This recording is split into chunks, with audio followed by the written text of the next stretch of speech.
Welcome to another episode of Ask the Zamboni Experts. I'm your host, Doug Peters. Along with me today from the Zamboni Company is Marty Elliott. Today, we're going to be talking about the Weight Competition Center, which is the new practice facility for the Carolina Hurricanes. Our guest on today's episode is Michael Baxter, the Vice President of American Sports Entertainment Centers, and Michael Grabowski, the Operations Manager. Welcome, gentlemen, and thank you for joining us. Nice to be here. Thanks for having us. It is our pleasure. It is our pleasure. Wondering if you guys could take us on a verbal tour of your new facility, as it's just brand new, opened up, and trying to get everything open to the public with the world we live in these days.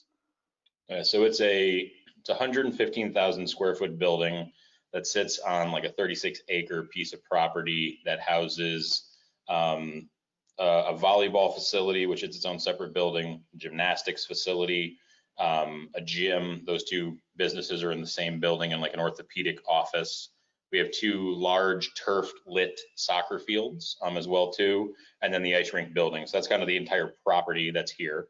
Out of that 115,000 square feet, 12,000 is dedicated to the NHL team themselves, where they've got their locker room, medical, offices, video, equipment, storage, kind of everything that way. And then the rest of the building, it's a twin sheet facility. The side that the Hurricanes practice on, it seats about 1,000 people, standing room for probably between 1,500 to 2,000 in total. The second rink is seats about 450 people, and both would be used by obviously a wide variety of different events and stuff like that. The very easily named, the Hurricanes colors are red and black, so they are the red rink and the black rink. There wasn't too much thought put into that there. But the facility itself, it's 2 floors. The front of the building, we're gonna have a restaurant that'll be inside of here.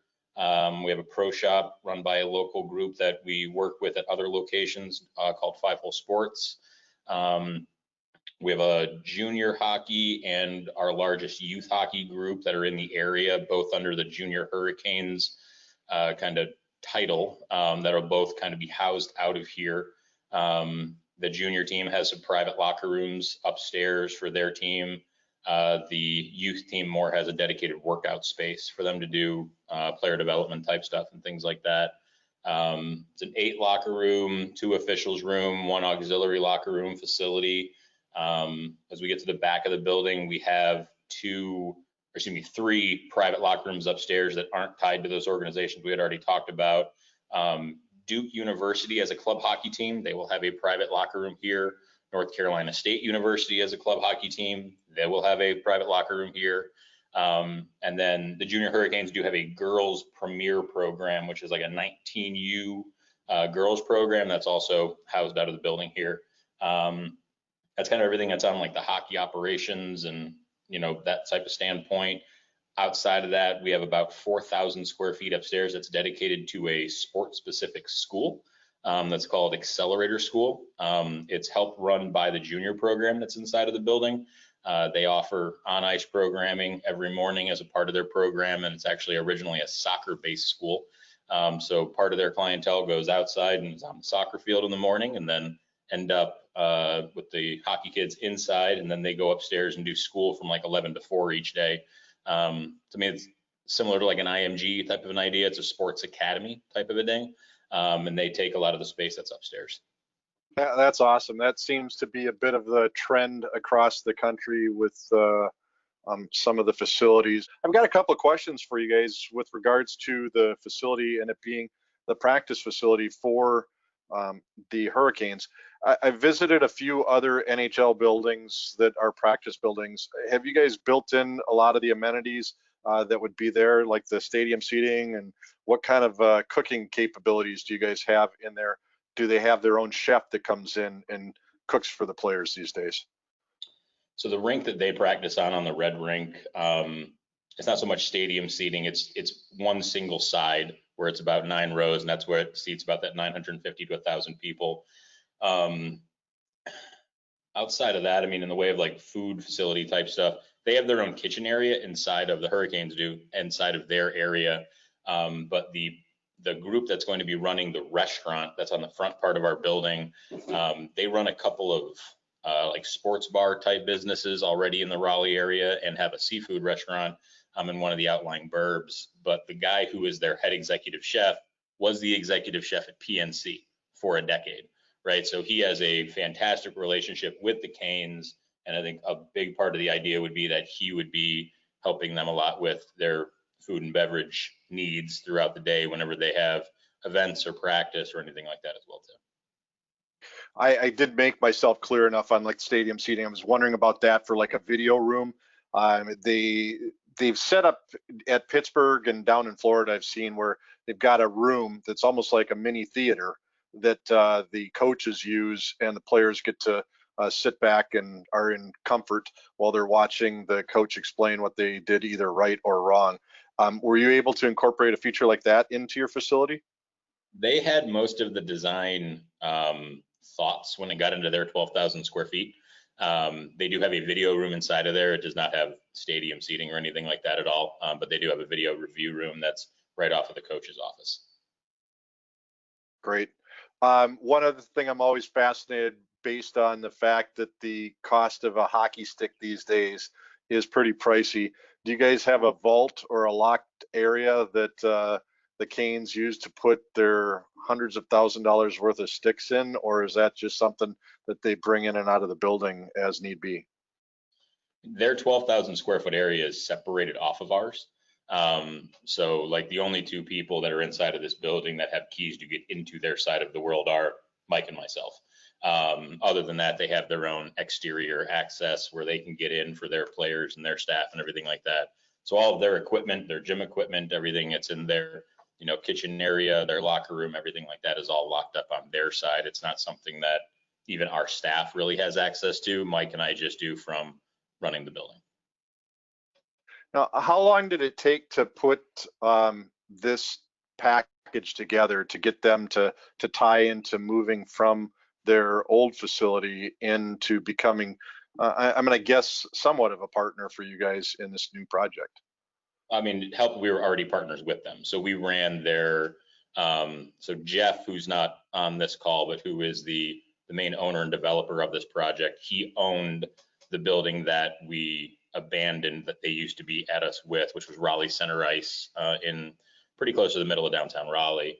And that was the Canes practice facility. And it has been since the early 2000s, probably my best guess.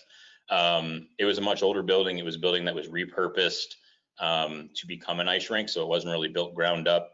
The Canes only had 5,000 square feet over there. It was much older, right? So it was a vision that kind of both groups had together to bring a larger ice rink just for our hockey and skating community to this area anyway, and was something that the Canes definitely needed as well too, to make sure, you know, and be on par with the rest of the league.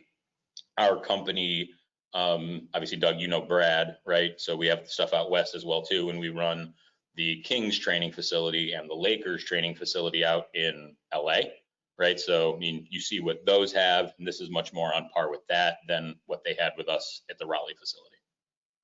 That's great. Now, did the other facility go away, or is that still going to be ice rink? It's going to go away. It's an older building that sits on a piece of property that it likes to flood, which is fantastic. So it's kind of a net gain of one sheet for us in the area, taking out a single sheet facility and then injecting a twin sheet into the area was kind of the plan the whole time. Great. Well, maybe it could be a swimming pool if it floods regularly. That's always a challenge when you're dealing with ice and you get water where it's not supposed to be or where you don't want it. You talked about the community. How is the community, hockey community, skating community in the area? How have they embraced the new facility? Even though you guys probably not too far into being open to the public, how has that been taken by the community? They've been tremendously excited for a while. We wish more of them could see it right now because we can't let very many people in, right? But I mean, it's been something a long time coming in this area. I've been working in the ice rink world in Raleigh since 1999. And Mike's going to have to give me his exact year? 2004. 2004. So I mean, we've both been around to be able to see a lot of it. When I first started in '99, there were 2 facilities, 2 sheets of ice in total in the Raleigh market, and now there are 5 facilities, 7 sheets of ice. And it really grew from a neither Mike nor I are from here, and everybody who played was not from here. And now there's a lot of homegrown. As to what's actually down here then now. Mike coaches youth travel hockey down here. We used to coach some really young age groups together and whatnot. So the community they're very excited because it's the first facility that was really thought about from a tournament standpoint, from really bringing down our youth programs are now on a map that they want to be able to attract really good competitive levels to come down here. And part of it is to have the facility to be able to do it, right? And host large scale events and things like that as well too. So they're excited. We just want to get them in the door when we can. Sure, and that seems to be the challenge. I feel it's a tough time for people opening up new facilities. You guys aren't the only ones that are going to be faced with this, and it certainly is a challenge. Now, I've been down to Raleigh on a few occasions, and did the company Brad has, did they acquire Jerry Hart's former facility, or is that a different entity that has that building? So the company that Brad is associated with, that American Sports Entertainment Centers company, they acquired the 3 facilities that Mike and I were affiliated with, which were in Cary, North Carolina, Garner, North Carolina, and Wake Forest back in late 2008. And then we were all working together for a long time, and we acquired the Canes practice facility, RCI, in like spring of 2016. And then Jerry Hart's facility very much at the end of 2017. Yeah, 2017. So there were a couple other independent operators that were in the area. They weren't anything mean like hostile takeovers or anything like that. Both groups were, kind of having a tough time making ends meet and having things work. And with the way that we were able to kind of run a regional program anyway, it had a good fit. We were able to kind of assimilate them into the way that we operate things right now, and have been running them that way ever since. Well, that's great. It's nice when you can have continuity and get everybody on the same program in a marketplace, so that there's not somebody trying to run something ridiculous on pricing to make it uncomfortable for everybody. Do you guys have any plans for additional facilities, or maybe not necessarily ice, to add to your portfolio in and around where you're at? During the last couple of months, right, everything is, kind of comes under a microscope to see what works and what doesn't. We already knew, we were at a point where bringing this facility online and adding another sheet of ice to the area made sense this year. It's going to be harder to fill now, right? So if there's anything else on the horizon, it wouldn't be for a while. But we had some other like soccer facilities. We have some sports facilities that do soccer, basketball, and stuff like that up in like the New York area. We had a soccer facility out in the LA area and stuff like that as well too. Nothing that's really on the horizon right now. We're typically not a company that's a big builder of new buildings. We kind of take over ones that are underachieving. And somebody just decides that they would rather not fight the fight anymore, and have us kind of come in and use what we know to be able to make them successful. So anything brand new right now? No, this is the first addition of ice to the Raleigh area since '05. So it's been a long time coming, and now it's just going to be kind of a 1 sheet net add right now. So nothing else in the near future. Do you folks see the marketplace continuing to be able to grow in North Carolina? I know Mr. Bettman, with his plan for hockey in the United States south of the Mason-Dixon line, has seen some marketplaces do well, some places maybe struggle a little bit, but I think overall it's been a pretty strong success. Do you think that your marketplace is undersized as far as the need for ice sheets? Do you think that this is going to continue to grow? I think it will. I don't know that we were really undersized or we didn't have too many ice sheets or anything like that then either. You ask some customers, and if they can't practice at 6:45 p.m., then we need to build another ice rink. That's the way it goes. But from what the utilization was and how they operated, I think we had a pretty good number. It's always going to kind of get uncomfortable those last couple of years before a new place comes online, because you need to have that critical mass before it makes any financial sense to bring more online. But we've been there the last couple of years. I do the ice scheduling for all of our facilities, and it's a very large jigsaw puzzle to get it kind of going. But growth wise in this area, I mean, we have a phenomenal relationship with the Hurricanes, and the program that the NHL had kind of sponsored, which is that first goal program that really kind of gets people in, super low price point, puts them in gear. It's taught by NHL alum and the whole 9 yards. We've been partnering with them for, it's probably 3 or 4 years now, and it's just a phenomenal program, and it's helped us tremendously be able to grow people in. I mean, Mike was our original youth hockey director when we took over, taking kind of youth house over, and that youth house league went from, I think, 450 or 460 participants in the fall, and that was back in like 2013. Correct, 2013. That this past season, when we didn't have to worry about COVID yet, we had capped out over 900 some odd participants just in our house league. That doesn't involve our adults, which there's upwards of almost 3,000 adults that play hockey in the Raleigh market, nor does that include all the travel players, right? So I mean, it's been growing, and it's been growing tremendously in the last decade, and our hope is to make it continue going that way. We'd love to have to build another building or do anything like that if numbers told us we needed to, right? How is girls hockey expanded, or is that something that is not maybe as popular down your way as it is in other parts of the country? I think it's moving in a good direction, and I'll let Mike kind of chime in with some of this part as well too, because he deals more with travel hockey than I do as well too a lot of the time. It was segmented in our area for a long time, right, where we had 2 large competing youth travel organizations that both tried to vie for it. Those 2 organizations combined last year, which makes it a lot easier for there to be one steady voice for girls hockey, and it kind of allows it to grow, where they have a good relationship on the young ages, where you put groups of girls teams together, they practice together, and then they play against our house league teams. And then as they get older, you know, we have a 14U AAA girls team this year, right?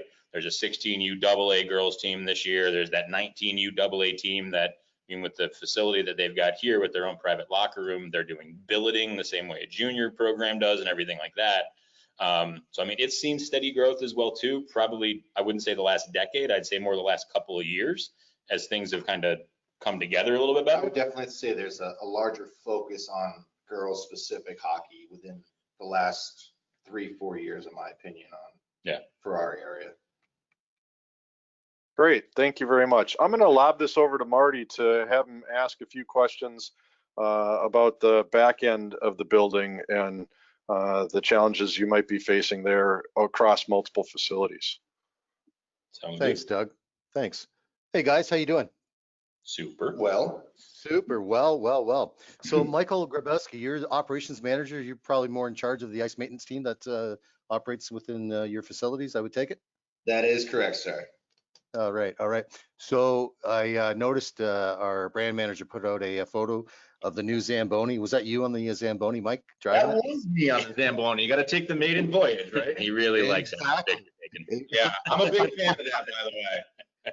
Fantastic. So, I mean, you have many different tenants based on your initial conversation from the under 19 AA girls. You got some Division III university squads coming in, and of course, you've got your main tenant, the Hurricanes practice facility. How are you guys managing the expectations of the ice the way the players want to see it? I mean, you always shoot for the best, but I mean, and I'm up here in Canada, and I look after SBA, Scotiabank Arena, and work with their squad. And you got different players and different tenants. They all have different expectations: surface temp, softness of ice, all this kind of stuff. How are you guys managing that, Mike? You said first. Okay, so I would say, obviously, with that regard, we're definitely more concerned with what the big club wants, is the Hurricanes. Kind of going off of what their feedback is on the surface temp, softness, and how hard the ice is and things like that, whether it be dew points and things like that we can adjust in the building. Just trying to make sure that we keep them happy, and then kind of everyone else kind of falls in after that. And with having the sheets as well, Marty, right? I mean, the 2 sheets will be run a little bit different, whereas the black rink that has, it's not where the Canes would practice. It's not where the junior team practices. It's not where the college teams practice or play. That rink could be run at a little bit of a higher temp, right? Because it's going to have more of your figure skating and, you know, your recreational skating stuff on it as well. We had a group out of Michigan who actually did the install here called Service, and we do have an intelligence system that's back in the back where you've got 3 separate set points, like a hockey, a figure skating, or whatever else, and it can be set on a schedule basically every 15 minutes, a half hour, as to if we wanted to change it around, right? So that's actually something we've been playing with right now, just because, I mean, when they had first brought in, they did a CalMac pipe system, right, with a center ice header, and you're just trying to figure out like what's the ice temp and, you know, how does your sub temp actually do anything to what your surface temp's going to be, and, you know, kind of how it translates and how warm the building is. This is a much bigger building than most of the others we have. We have another twin that's in Wake Forest, but it's inside of like a mall facility. So 3 of its walls aren't exterior, right? So while it's a big building and it's got probably about the same height ceilings as it does here, you don't have to deal with nearly as much direct sunlight or anything like that, transfer and heating side. So the first little bit as we're doing it, it's kind of just a couple events a day just to see if someone's going to blow out a huge rut or if a figure skater is going to jump and blow out a huge hole, just to kind of figure out what's going to be best for everybody. And then we'll start setting the schedule when we get into the fall season and stuff like that. Right. Are you guys using any sort of water purification, like an RO system? We are not currently. Okay. Something you guys are going to look at? I asked, sorry, go ahead. Well, we'll take a look at it a little bit. I learned a little bit about a year ago. We hosted a curling event at one of our facilities in Raleigh, and it was an international event. So they had a huge group of like 6 guys that came in and like a whole ice crew and whatnot, and they used a bunch of DI water and everything like that. They came in, so learned a little bit about it then that way, as to, you know, just quicker freeze and things like that as well too. We're reasonably lucky in the area. We have a pretty decent groundwater, right? Because like even PNC, they did use it right away and they got away from it because it seemed to not make a lot of difference. They were spending a lot of money on purifying water when it didn't need to be purified that much. So it's not something that we've had to do too much of or play around with, at least at any of the other buildings that we have. So that's good. It sounds like you guys, based on your plants, refrigeration plant, I would take it your surface temps based on an IR system? It's infrared. Right now, the surface temp, we more take it ourselves, right? I mean, and it's just off of the subsystem as to what's flowing through the actual barrel itself as to where our set point is. And then we're just kind of taking a look at throughout the year and how long it sets up. And, you know, right now with COVID, there's more time in between events.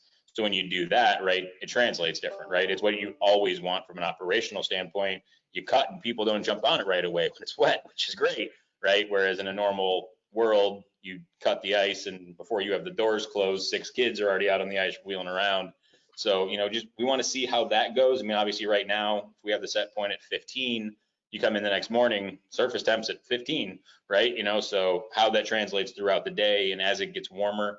Probably the biggest thing we're getting used to is this is the first dehumidification system we've had that deals off of dew point instead of relative humidity. Everything else had, I mean, they're all desiccant systems, right? But this one is setting that relative humidity point, which has a ton to do with the temperature in the building, which is variable. Yeah, and that great lead into my next question, how you folks are dealing with your humidity. I've been in North and South Carolina a fair amount over the years, and you definitely have the humidity that we deal with here in Southwestern Ontario. So it sounds like you guys you have a plan in play for dealing with humidity issues. We have 2 different arid ice. So we have 2 independent arid ice desiccant systems that are up there that can be kind of cross valved should one go down or do maintenance or whatever it is. So we can keep the 2 rinks at different temperatures to begin with. I think the biggest thing that we're trying to figure out, you want to figure out where that dew point can sit, because your humidity is then the highest when the building's the coldest in the morning. And then even as you get warmer, it's actually getting drier if your dew point sits steady the whole time, right? So it's like what's the dew point that you can walk into the building and not have condensation, knowing that it's just going to get drier throughout the day, right? Yeah. You know, so that's been a little bit, and of course we brought this facility online in July in North Carolina, so it's hot, it's humid. Yeah. Most of the time it sucks, right? So I'd rather be on the golf course than inside the rink watching the windows drip. exactly. So Yeah. that's probably been the biggest thing for us to get used to, is just that's a little bit different. We're munters, desiccant everywhere else, and they're just, you know, set your relative humidity somewhere in the mid 50s up to 60 and kind of go. So this has just been a little bit of more of a learning curve that way. So Doug, based on what Mike and Mike talked about just now, they're definitely a candidate for Fast Ice version 2. I'll leave that with you, my friend. Anyways, a couple other questions on operations. Mike, give us a little bit of background, yourself and the team that's going to be working with you as far as maintaining both black and red. Which Mike? You want Which Grabowski? one? You want Grabowski, Mike? Grabowski Mike, he's operations manager. No disrespect, Mr. Baxter. I'm super thrilled to sit here and shut up. Yeah, that's hard for you to do. It is. So like Baxter had said earlier, I started in the rink business in Raleigh area in 2004. Been working at a number of the different facilities we have in the area since then in a lot of different capacities. I've run adult league, I've run youth hockey leagues. I was a building GM for a while. And I was excited when this opportunity to work on the facility side of things for the new Canes practice facility came online. So right now we've got a few of our other operations gentlemen that help out in a few of our other facilities coming over to help out with doing ice maintenance and driving and getting things set up. And we are in the process of building actually our core group of drivers and operators that we're going to have out here on the operations side. So, and the other thing I was going to mention to you, Mike Grabowski, with the new machine, if you haven't been on our website, the resources that we have available, the videos, the training videos, I'm sure you've been on the machine a lot yourself, and there's a little bit of a change, but depending on who your team is that's coming on board, great tools to feed yourself with and to your new staff moving forward. So I encourage you to take a look at those. On that note, Doug, I'm going to throw it back to you, my friend. Great, thanks, Marty. Thank you for the questions for them. One of the questions I'd like to ask you guys, are you guys using any monitoring systems for any of your controls in the building? Like, do you have something that you can control the lights through an app on your phone? Do you have anything that you're monitoring refrigeration, heating, cooling systems at present? Refrigeration, we will. They actually haven't come down to finalize that exact system yet, but that intelligent system that sits in the back, it is wired into the internet so that Mike and I will get notifications if there's an issue with a pump or if there's issues with a temperature set point or anything like that at all, just more to notify us than that way. And we can also change set points remotely in the way of just changing the system itself in the way of like ice set points and things like that. Other monitoring, I mean, automated type stuff with lights, not really. They're just all LED high bays over top of all the rinks, and we just have multiple switches to be able to control what we want on and off. All the air quality systems, obviously, that are inside everything now, when you come with a new desiccant or a new dehumidification system where it's got CO, CO2, NO monitoring and everything like that, and it's all automatically tied into those air handling systems so that, I mean, we have a button down below to do an air purge for 15 minutes if it was an issue. The sensor will do an automatic air purge if it's an issue and whatnot. You know, so all that stuff is kind of automated and able to be remotely controlled from an ice plant standpoint, but that's about the extent of it currently. Yeah, where I was going with this is I know that it's easy for me to spend OPM, other people's money. One of the items that we've developed recently, and I view it to be just about the same as a board brush or wash water system, is Zamboni Connect. And what, I don't know if you guys are familiar with it or not, but what it does is it enables you to monitor the machine's performance and its operation from outside the building. And I use the old story of when I was a kid. My dad worked for the North Stars and spent a lot of hours in a building because he had to be there to monitor things. With Zamboni Connect, you're able to do it. And one of the things I've learned from Marty in trying to promote this product is that it really works as a training tool. We did a podcast with Matt Mendelson and his staff from the Coyotes down in the Scottsdale area, some of the facilities there.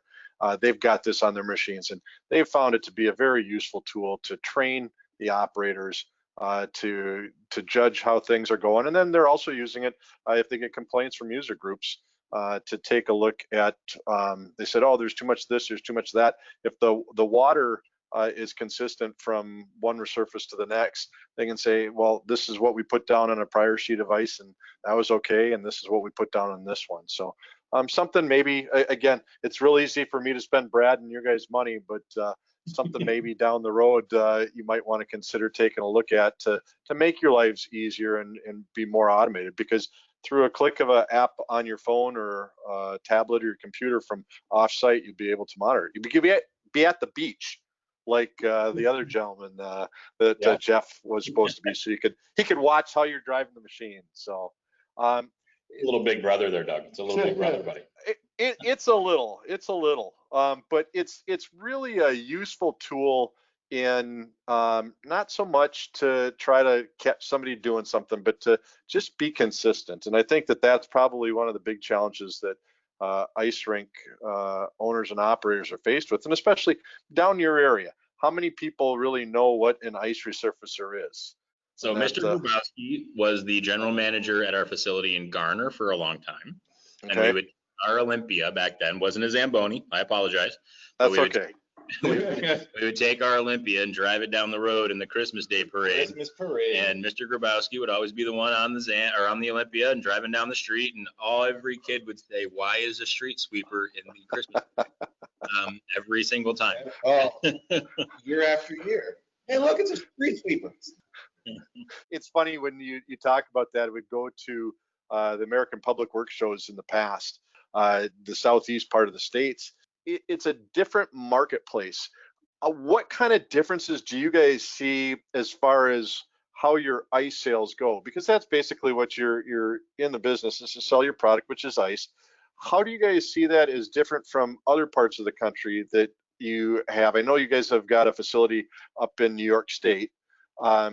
How is it vary down what you guys have to do versus what other people do? So the biggest difference, and we talk about it a lot, like Brad kind of runs the West Coast for us, who you know Brad, a gentleman named Dean kind of runs the Northeast, and then I kind of run this area down here. The biggest difference is, up in New York, you're fighting for market share, right? You want people to come use your building instead of others. Same thing in California. There's actually a lot of rinks that are out there between the Kings and the Ducks and a bunch of the other groups as well too. Here, it's just grow the market, period. Right? I'm not trying to take customers from anything else other than I'm trying to take them so that they don't play some other sport then instead, right? That's all that it really is. So in our area, even though we're a southern market, I mean, there is a tremendous amount of transplants. Grabowski's from Rhode Island. I'm from just outside of Chicago. And between IBM and Nortel, everybody and their cousin, was down from Toronto and New York and things like that. Kind of in the 90s and the early 2000s. But the people that are down here now, when there's less of that, it's building people that wouldn't typically be a part of this, right? So it's starting them completely ground up. It used to be adult league players would come in because they'd move and then you'd get all your influx that way. And now it's adult learn to play classes and youth learn to play classes with people that have never touched it before, or even harder for the kids is a parent who knows nothing about it at all and getting their kid involved. Right, and going from there. And it's not something that the parents are familiar with at all. Now, it was funny with ASEC when they came in and they took over our rinks in our area in 08. So the Canes went to the Cup Finals in 09. And then for the next 10 years did absolutely nothing, right? So, the resurgence of them has been phenomenal as well. Like I said, 3-4 years ago, we started to get a little bit of groundswell with that first goal program that they did with us, but then now them being relevant, some of the really exciting players that they've got with, a lot of the younger guys on their team, kids get interested, right? And people just want to be around it, which is fantastic. Well, you coming from Chicago, you know what that had to do to the marketplace when Taves and Kane came about and the Blackhawks. you might want to say that that town up there is a Bears town, but I've always believed that it's a black. Yeah. Well, it was a Cubs. But I look at it and go, I think, and I said before they won a cup, I said whoever is able to put a cup in that town because of Bobby Hull and the history that they had. Well, part of it is I'm biased. I'm a hockey guy. I thought they could walk on water in that town, and they really did. Because before Taze and Kane had gotten there, Grabowski and I went up to one of the NARS conventions. It was actually in Chicago that year. In Rosemont, you bet. Yep, and we were up there, and we were visiting a buddy of ours that lived up kind of near Wrigleyville and whatnot. It was playoff hockey time period, right? And we couldn't get a hockey game on the TV, and it was nothing baseball season. It was like game 2 of the Cubs season, right? And you couldn't get a hockey game on the TV at all, right? So it's amazing how much it changes, and it's the same thing then down here, right? Where even just being in the building right now, there's 20 people in here today, and everybody, all they wanted to know, and they came in at 11 o'clock, was could I get all the games on the TVs? Right, to watch the game, which is great, right? And that's all that we really want. Marty, you had another question or two that you wanted to throw out at the lads here. Yeah, talking about business and new tenants, I know it's becoming very popular in your marketplace, central and northeast, where you guys over in Raleigh. Curling, is curling going to be plans as far as having local the Raleigh Curling Association? Or do they have a designated curling facility already in your marketplace in Cary or in another spot? Yeah, so when Mike and I, when ASEC came in 08, I took over our facility in Wake Forest when he went down to Garner, and the curling club was an arena club at that point with me up in Wake Forest, right? So they just were with us and whatnot. And I mean, that 2012 Olympics, was 2012 the one when it was in Canada, was in like Vancouver? 2010. 2010. So like right away in 2010, when, I mean, curling got some of the most primetime television I had ever seen curling get. And you had the Canadian skip lady who was kind of cute. Everybody liked putting her on TV as well too. But we probably had, the joke we had was we had more incident reports from 3 months of open curling sessions because people tried to come in and curl and fall down. Right. But they probably swole to 3 times their size. Right, in that, and then by about 2012, they had gathered enough mass that they have their own dedicated facility in Durham. It's actually pretty close to where we're at now. It's maybe a 20-minute drive to get from here to the Triangle Curling Club that's out there. They want to grow as well too, right? They have it's a prefab building that's got 4 lanes that's inside of it. And that's why it was great to also have the event that we had. It was the Curling Night in America event this past summer of 2019. We have a great relationship with the curlers and whatnot, and it was great that they had their own facility. But if they ever want to come to us to grow more, have a different footprint, right, we've got more locations to grow more people for that sport. Yeah, that's great feedback. I mean, it's an opportunity because they do want to grow it, and I mean, a brand new facility like what you folks have put in place with that footprint. I mean, all curlers love to curl at 9 o'clock on Friday nights. I'm not sure what kind of men's league, beer leagues you have coming in there Friday nights. But there might be some open spots for your local curlers to come curl. That's all I got, gentlemen. Back to you, Doug. Great, thank you. It's interesting, the discussion on curling. I was fortunate enough to meet the skip. I think that, and I don't know the terminology all that well. Marty's much better at it than I am because he's Canadian, and that's what they've got to tie their Olympic hopes to, unlike the Americans who like to play their hockey game. But it's amazing how that's grown. I've tried it a couple times. I am to the point in my life where I don't think I'm going to do that again because I learned about muscles that hadn't been used for a while. And is it become big corporate wise? A lot of people have found that that's been something like, instead of the Christmas party, the typical Christmas party, that people get together and do that at the facilities. Do you think that that's going to catch fire for you guys? Yeah, we didn't have a ton of it when it was an arena club with us, but talking with the group that runs the curling club with their facility out there, I know corporate outings is a large part of their business model, especially during the day, during the week, right? If you can get, they're right out in the middle of Research Triangle Park. So there's, IBMs and the Lenovos and all these big companies of the world where, yeah, they can bring a bunch of people out and do that as team building. Definitely a bigger thing for them with curling than even for us. Right, with skating, right? It's a more social, you know, type of thing than people skating around. And a lot of people are scared to get on ice skates if they're never done it before and they're in their 40s and 50s and 60s, right? So they definitely do see a lot of the swell from corporate events out there with their sport. Yeah, it's something that's very entertaining. I joke about it. It's kind of like when I was a bowler in another lifetime when I was young. You go bowling to be social and to drink, and curling I think is like that, and maybe similar to ice fishing.